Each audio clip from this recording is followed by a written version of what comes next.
I'm Sarah Lukovsky. I'm the Assistant Director in the International Program here at MoMA.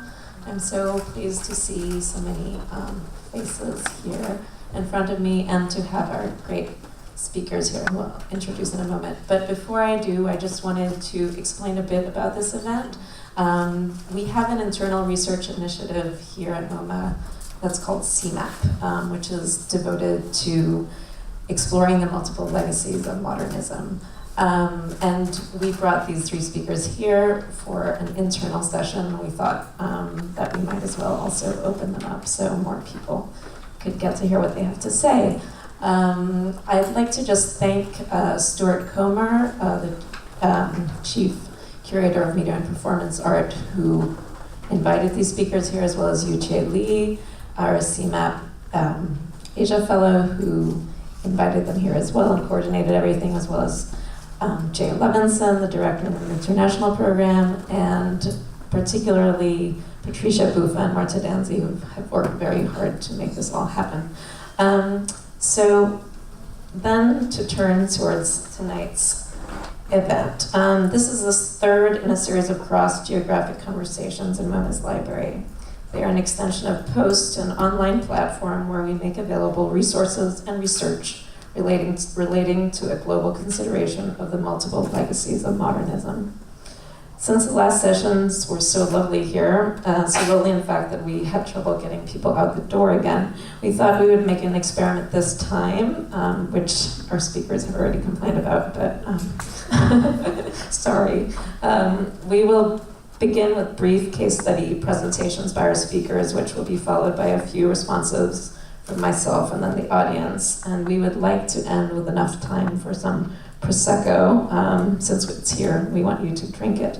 And then just a little bit more about what we had in mind. So we began with the easy assumption that artists can be activists, but we proceeded with a question of whether we can follow that given then with an assertion that art can also be activism.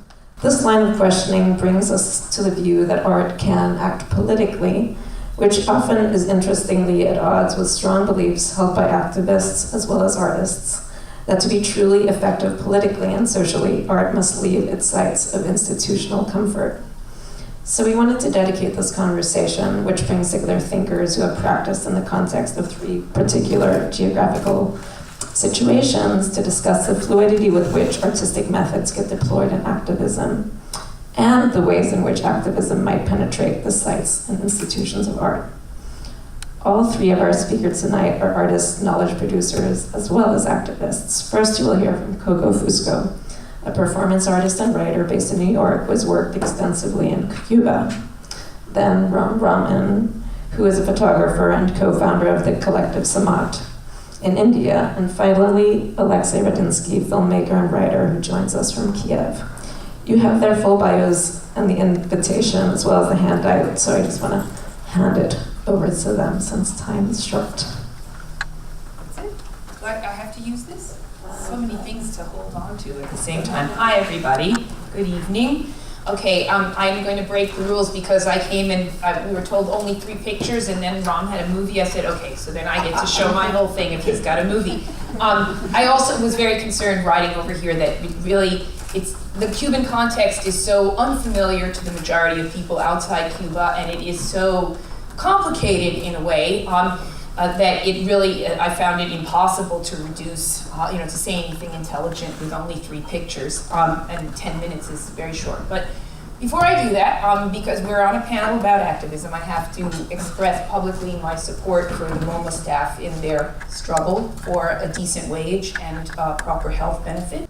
And I hope that everyone here also will do whatever they can to support them in this struggle. I'm going to begin. Danilo Maldonado Machado is known as El Sexto. He gave himself that name. It means the 6th one, and his name, his artist name, is a spoof on the Cuban Five, the famous 5 spies who were held in American prisons. The 3 of them were released on December 17th as part of the bargain.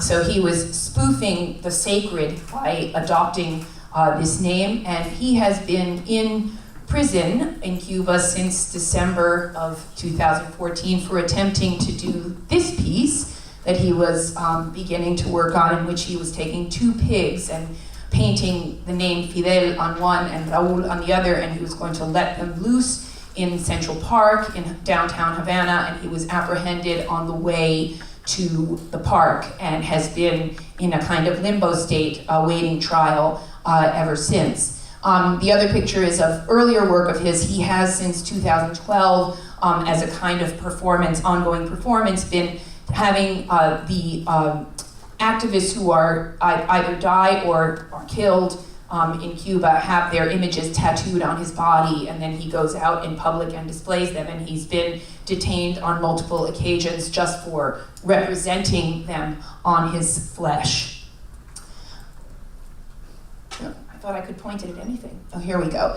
Okay, so, not everybody agrees on what activism is in relationship to art. So when I was thinking about this, getting ready for today, I was like, I need to have a definition so at least you know what I understand this to be, which is about art functioning. I'm using Boris Groys's definition from an article that he published recently in eFlux as a medium for protest and social activism, because there are lots of artists who consider themselves extremely politically aware and critical, but that they focus their attention on things that go on within the art world, and they don't like to have their work characterized as activist, although I think one could make the argument sometimes that to attempt to change artistic institutions using artistic means could be considered an activist gesture, but nonetheless, those who are engaged in that kind of institutional critique tend to reject the term activism, as most of the art world doesn't want to have anything to do with identifying itself as engaging in activism.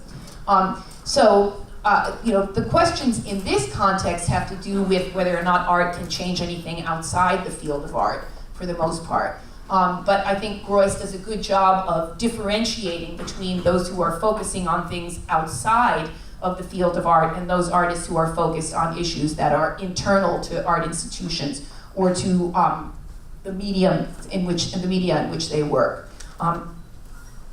In Cuba, you have to take into account a very different social and political context, and also the way in which the Cuban government and Cuban cultural institutions project an image of themselves as extremely liberal and open, when in fact the political reality inside the country is entirely the opposite. So we're talking there about a political context and a social context in which aesthetics have been politicized by the regime. And so one of the results of that excessive politicization of aesthetics by the state is that many artists are extremely critical of those who make what we understand to be political art, seeing them as colluding with the state, not working against state interests. The other factor that has to be taken into account is the marshaling of visual culture for social engineering in Cuba in the 60s and 70s, which is the quote-unquote political art from Cuba that most people outside the country are familiar with. Cuban posters, political documentaries, and so on from the 60s and 70s tend to be the things that get talked about a lot. I'd like to juxtapose that purportedly leftist, socially engaged cultural practice from Cuba with the kind of visual propaganda that was produced for internal consumption, designed to vilify critics of the regime and particularly the Cubans who were choosing exile. So this cartoon that was produced for Revista Media, which was the magazine for communist youth in the 1960s and 70s, says we have to boil them, referring to the worms, and the worms are people like me, exiles. There's lots and lots of cartoons from the period about boiling the worms, destroying the worms, militants dressed in olive gray with machetes, cutting the heads off the beetles, and so on and so forth, because that was a period in which anything that was identified culturally as capitalist and Western, which included abstraction, was viewed in a very, very negative light. And even though that's not the general mentality anymore, there are vestiges of that ideology still in practice. There's also, as part of that, a history of distrust of intellectual and aesthetic endeavor that engages with doubt or promotes criticality or distances itself from social reality. So these are additional cartoons, one here spoofing young Cuban intellectuals who are interested in fine art, and the other, El Intelectualizado, that was actually considered a kind of mental deformation, for lack of a better term, in the late 60s and early 70s. And the type here is caricatured. It's, the intellectual with the little beard, beatnik style dress and a beard. At certain points in the late 60s and early 70s, there were actually purges at the art school where people would descend on the art school with scissors and chop the hair off of long-haired art students and dancers and musicians in an attempt to reform them and make them conform to kind of macho revolutionary appearance. Okay, so in the present, artists have to deal with these principal political pressures and coming from, specifically from cultural institutions. So there's a state demand for visual and literary discourse that presents an idealist view of social reality. So if you have to be very careful about how you articulate your criticality, and certainly to engage in a practice that suggests that the state is so defective that it requires transformation, you run the risk of brushing with the law. There's the state's hegemonic control of cultural institutions, so it's very difficult to actually get access to any space unless you get the approval of the bureaucrats who act as agents of the state. There have been attempts since the 90s to create independent spaces in artist houses. Very often they're shut down. There is one apartment art gallery that's been running continuously since 1994. It's managed by an artist named Sandra Ceballos, but she has frequently comes into conflict with state authorities and has been accused of harboring dissidents and so on and so forth. What I've noticed since the 90s is that the Havana Biennial has co-opted the notion of the exhibitions beyond the principal exhibition to suppress the efforts of artists to act independently during the event, so that in the last, the biennial that's up now, for example, there are numerous collateral exhibitions that essentially absorb all the artists who aren't in the show so that they don't have any desire or need to operate independently. And that's very different from what was going on in the 90s when artists were trying to challenge the hegemony of the biennial. There's also the political criteria that govern access to elite education and professions. So, you cannot expect to get into the arts university in Havana unless you have a clean political record. And that means you don't engage in any dissident activity, you have participated in communist youth activities, you don't have a record as a problematic individual, and at one time it was you and your parents. If anybody in your family had expressed a desire to emigrate, that could have made it extremely difficult, if not impossible, for you to even get access to the art school. So admission is not entirely based on talent, it's also based on political conduct. And one of the end results of that is that they've produced a cadre of artists who are quite averse to engaging in any kind of criticality or activism. And the last factor, which has become increasingly important since the decriminalization of dollar possession in 1993, is that there is a very strong market incentive to avoid activist and critical art making. Because if you get in trouble with the state will not promote you. And if the state does not promote you, then the collectors and the foundations coming in to hand out money for artwork or scholarships or exhibition opportunities will not get to know who you are. So these are the principal filters coming from cultural institutions. Then there is what the exile community tends to obsess about, which is the role of policing and legal strictures. Cuba is a one-party authoritarian state with a highly sophisticated security apparatus. All cultural institutions have embedded within them agents of state security that monitor activities. So there are security agents working in the Ministry of Culture, working at the art school, working on the biennial team, working everywhere and attending every single event. And they monitor everything to make sure that nothing unwanted happens and that no one unwanted is present. The principal legal strictures relate to the Cuban Penal Code that has several articles. The principal articles that apply to artists and get them that are used to criminalize their activity have to do with enemy propaganda, which is essentially printing something without official permission, defamation, disrespect for public officials and institutions,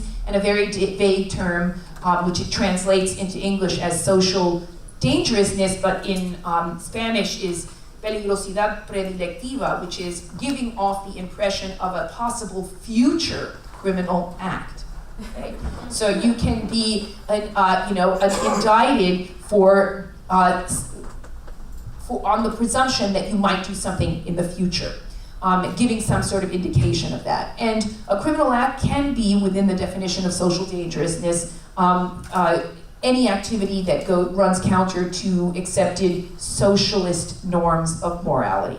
It's the most obviously political category, and several artists, including Ángel Delgado, who's depicted here defecating on a Communist Party newspaper. He did that performance in 1990 and went to prison for 6 months for doing it. That's the term under which many artists are arrested.